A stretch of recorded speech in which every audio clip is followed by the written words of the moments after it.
Hi అండి అందరికీ. ముందుగా అందరికీ గుడ్ మార్నింగ్. సో, ఈరోజు వీడియో వచ్చేసి నిన్న పోస్ట్ చేసిన లాంగ్ వీడియోకండి. 30,000 శాలరీ వచ్చే ఫ్యామిలీ మంత్లీ బడ్జెట్ ఎలా ప్లాన్ చేసుకోవాలన్నది వీడియో తప్పకుండా చూడండి. ఎండ్ వరకు చూడండి. చాలా డీటెయిల్డ్‌గా చెప్పానండి. మనం ఎలా 30,000లో బడ్జెట్ ప్లాన్ చేసుకోవచ్చని. మా దగ్గరైతే ఫుల్‌గా వర్షం పడుతుందండి. అలా మా ఇంటి వెనకాల కొంచెం ప్లేస్ ఉంటే కొన్ని వెజిటబుల్ మొక్కలైతే వేసాము. వంకాయలైతే ఇప్పుడు బానే వస్తున్నాయండి. వర్షానికైతే మంచిగా పూతొచ్చింది. కాయలు కూడా పడ్డాయి. ఒక 5, 6 ఏమో కాయలు పడ్డాయి. చాలా పెద్ద అంటే ఇవి పొడుగు వంకాయలండి. మంచి నల్ల నల్ల వంకాయలంటారు గదా! నల్లయే కానీ మన గుత్తి వంకాయ కాదు. పొడుగు వంకాయ. వామ్మో! ఈ వంకాయ చూడండి ఎంత పెద్దగా ఉందో అండ్ ఎంత ఫ్రెష్‌గా ఉందో. ఎంతైనా మన చేతులతో పండిస్తే ఆ సంతోషమే వేరు కదా! ఇంకొన్ని అయితే తీసేసి కర్రీ అయితే చేస్తాను. సో, ఇక్కడైతే మార్నింగే నా కోసం బ్రేక్‌ఫాస్ట్ ప్రిపేర్ చేసుకుంటున్నాను దోస. మీలో ఎంతమందికి దోస ఫేవరెట్? ఇంట్లో అయితే నేను ఒక్కదాన్నే ఉన్నానండి. హస్బెండ్ ఆఫీస్‌కి వెళ్ళిపోయారు.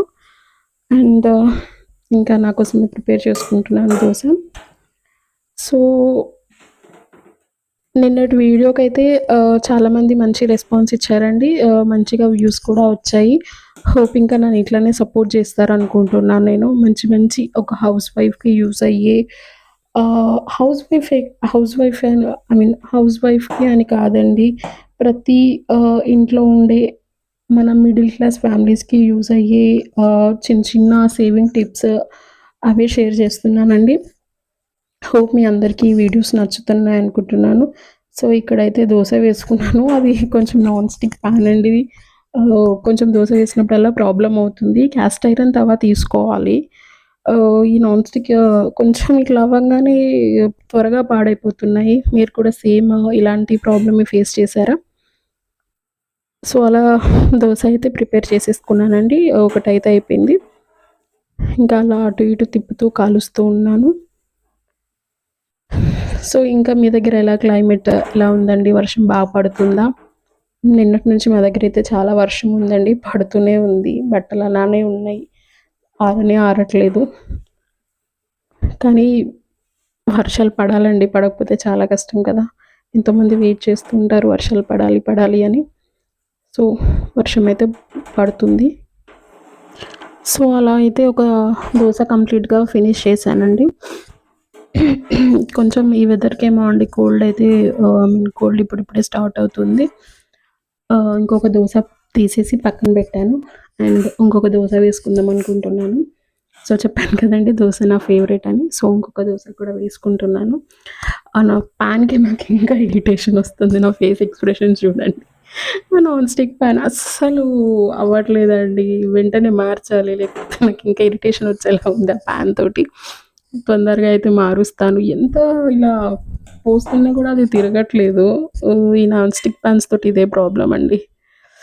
సో, నాకు చెప్పండి మీకు నచ్చుతున్నాయా? ఐ మీన్ నేను చేసే వీడియోస్ మీకు నచ్చుతున్నాయా లేదా అన్నది కూడా నాకు కామెంట్ చేయండి. సో, మీరు కామెంట్ చేస్తే నేను ఇంకేమన్నా మార్చుకోవడానికి ట్రై చేస్తాను. ఇంకేమైనా మార్చగలుగుతానేమో అని. సో, సో ఫార్ ఇప్పటికైతే మంచి కంటెంటే చేస్తున్నా అనుకుంటున్నాను.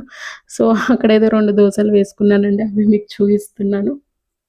సో, ఇది నేను స్టెప్ వైస్‌గా చెప్తానండి. సో, ఫస్ట్ స్టెప్ ఏంటంటే ఇప్పుడు మీ సాలరీ ఒకవేళ 30,000 అయితే ఫస్ట్ సాలరీ రాంగానే అందులో నుంచి 5,000 పక్కన పెట్టేసేయాలి.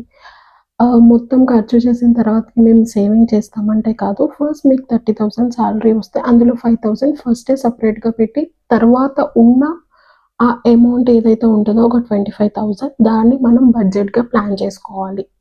సో, స్టెప్ 1 అయితే అదండి. ఇంకా స్టెప్ 2 వచ్చేసి రెంట్ అండి. మీ ఏరియాలో ఒక 7,000 లోపు రెంట్ ఉంటే మీరు మేనేజ్ చేయగలిగితే 7,000 రెంట్ బెటర్ అండి. ఇన్ కేస్ దానికంటే ఎక్కువ ఉంటే మీరు అన్నెసెసరీ థింగ్స్ ఏమన్నా ఉంటే ఆ ఖర్చుని రెడ్యూస్ చేసుకొని మీ రెంట్ అన్నది అటు ఇటు అయినా కూడా ఈ అన్నెసెసరీ థింగ్స్‌నన్నది మీరు అడ్జస్ట్ చేసుకోవచ్చండి. స్టెప్ 3 ఏంటంటే గ్రాసరీస్ అండి. ఫస్ట్ ఆఫ్ ఆల్ మంత్లీ గ్రాసరీస్‌కి మనం ఇంత అమౌంట్ అని పక్కకు పెడతాం కదా! సో, 30,000 సాలరీ అయితే మనం 5,000 పక్కా గ్రాసరీస్‌కి పక్కన పెట్టేసేయాలి. నన్నడిగితే బెటర్ మనం లోకల్‌లో ఉన్న జనరల్ కిరాణా స్టోర్స్‌కి వెళ్ళడమే బెటర్ అండి. అక్కడైతేనే కొంచెం తక్కువవుద్ది. మనం ఆఫర్స్ ఉన్నాయని గాని డీమార్ట్, విజేత అలా ఎళ్లి అలా తీసుకుంటే చాలా అంటే చాలా ఎక్స్‌పెన్స్ అవుతుంది. అండ్ ఒకసారి ఒక మంత్లీ లిస్ట్ ప్రిపేర్ చేసుకొని మంత్లీ లిస్ట్ ప్రిపేర్ చేసుకుంటే సో మనకొక క్లారిటీ ఉంటది. అండ్ అన్నెసెసరీ థింగ్స్ కూడా మనం తీసుకోము. సో మంత్‌కి సరిపడేయన్ని ఆ లిస్ట్‌లో రాసేసుకొని తీసుకుంటే బెటర్. ఎంతో కొంత మనం అందులో నుంచి సేవ్ చేసుకోవచ్చు. అండ్ అన్నెసెసరీగా ప్రతి చిన్న చిన్న వస్తువుకి వెళ్ళకుండా ఒకటేసారి మంత్‌లో ప్లాన్ చేసుకొని తీసుకుంటే బావుంటది 5,000లో. స్టెప్ 4 వచ్చేసి electricity, gas bill and water bill అండి. ఇది అరౌండ్ ఒక 2000 చూసుకుంటే 2000లో అయ్యేలా ఉంటే బెటర్ అండి. ఇన్ కేస్ ఇది మనకి దాటుతుంది అంటే ఇంకా ఆహ్, వేరే వేరే కేటగరీస్‌లో ఎక్కడన్నా తగ్గించుకోగలమా అని చెక్ చేసుకొని తగ్గించుకుంటే బావుంటదండి. ఐ మీన్ 30,000 వచ్చే వాళ్ళకి. స్టెప్ 5 వచ్చేసి మొబైల్ అండ్ ఇంటర్నెట్ బిల్స్ అండి. అదొక 1000లో చూసుకుంటే బావుంటది. అన్నెసెసరీ సబ్స్క్రిప్షన్స్ తీసుకోవడం అవసరం లేకపోయినా సబ్స్క్రిప్షన్ చేసుకొని అనవసరంగా మనీ వేస్ట్ చేసుకోవడం కంటే మనకి ఏదైతే ఓటీటీ యూజ్ ఉంటదో అవి యూజ్ చేస్తే బెటర్.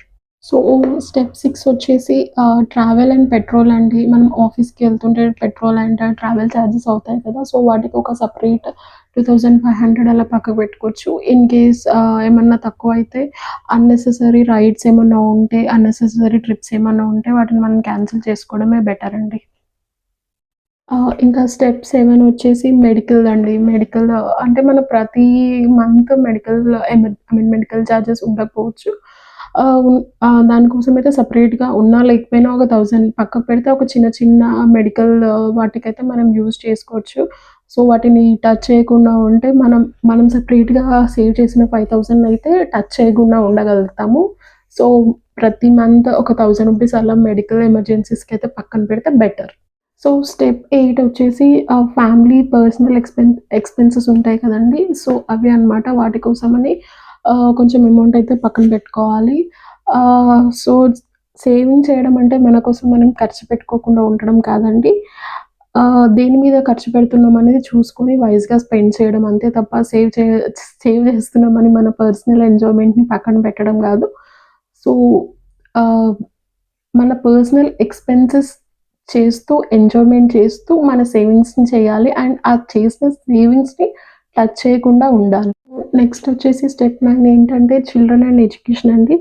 సో, వాళ్ళ ఫీజెస్ ఎలాగో ఉంటాయి. అండ్ వాళ్ళ చిన్న చిన్న ఎక్స్‌పెన్సెస్ ఉంటాయి గదండీ! బుక్స్, స్టేషనరీ అలాంటివి వాటి కోసం ఒక 1500 అలా పక్కకు పెట్టుకోవడం.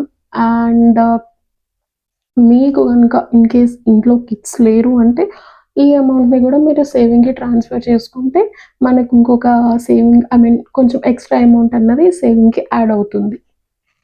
సో, ఇంకా స్టెప్ 10 ఏంటంటే మిస్‌లీనియస్ అంటే మనకి అ ఐ మీన్ సడెన్‌గా వచ్చే ఖర్చులుంటాయి కదండీ! వాటి కోసం ఒక 1000 పక్కన పెట్టుకోండి. వీటిని మనం ఖర్చు చేయాల్సిన అవసరం లేదు.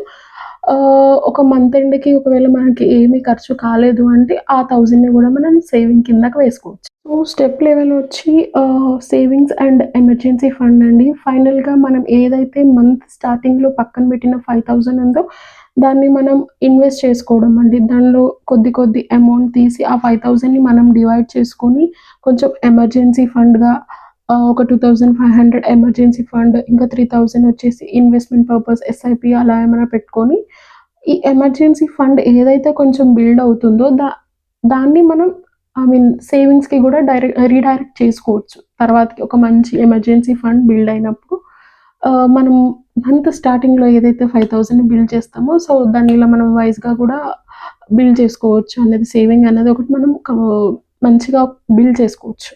ఇదండి. ఫ్రెండ్స్ నేను 30,000 సాలరీతో లైఫ్ ఈజీ అని చెప్పట్లేదు. సో, వచ్చే 30,000తో మనం ఎలా సర్వైవ్ అవ్వాలనేదే చెప్తున్నాను.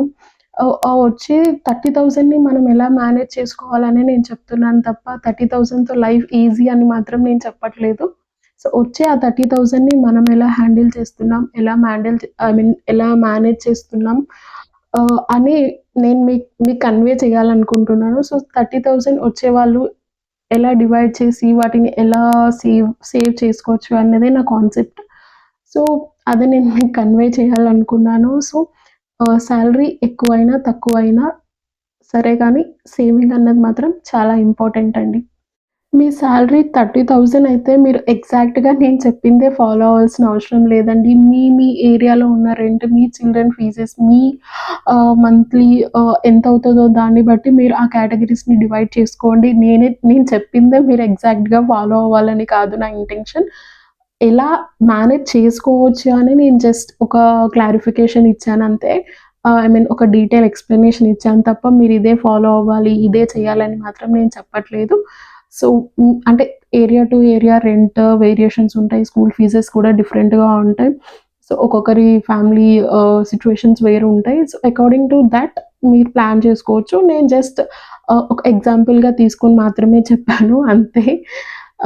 సో, ఏదైనా సరే అండి, సేవ్ ఫస్ట్, స్పెండ్ లేటర్ అంతే. మీకు గనుక ఈ వీడియో నచ్చినట్టయితే మీ ఫ్రెండ్స్ అండ్ ఫ్యామిలీకి షేర్ చేయండి. ఇది మీకు యూజ్‌ఫుల్ అనిపిస్తే మాత్రం తప్పకుండా నా ఛానల్‌ని లైక్ చేయండి, షేర్ చేయండి అండ్ సబ్స్క్రైబ్ చేసుకోండి. ఇలాంటి ఇంకా మంచి మంచి కంటెంట్స్ తోటి ఐ మీన్ మంచి ఒక మిడిల్ క్లాస్ ఫ్యామిలీస్‌కి, మనలాంటి మిడిల్ క్లాస్ ఫ్యామిలీస్‌కి అండ్ బిలో మిడిల్ క్లాస్ ఫ్యామిలీస్‌కి యూజ్ అయ్యే ఇలాంటి బడ్జెట్ ప్లాన్స్ అన్నీ ఇంకా ముందు ముందు వీడియోస్‌లో నేను పోస్ట్ చేస్తానండి. తప్పకుండా నా వీడియోని చూసి, లైక్ చేసి, షేర్ చేసి, సబ్స్క్రైబ్ చేసుకోండి. Thank you so much.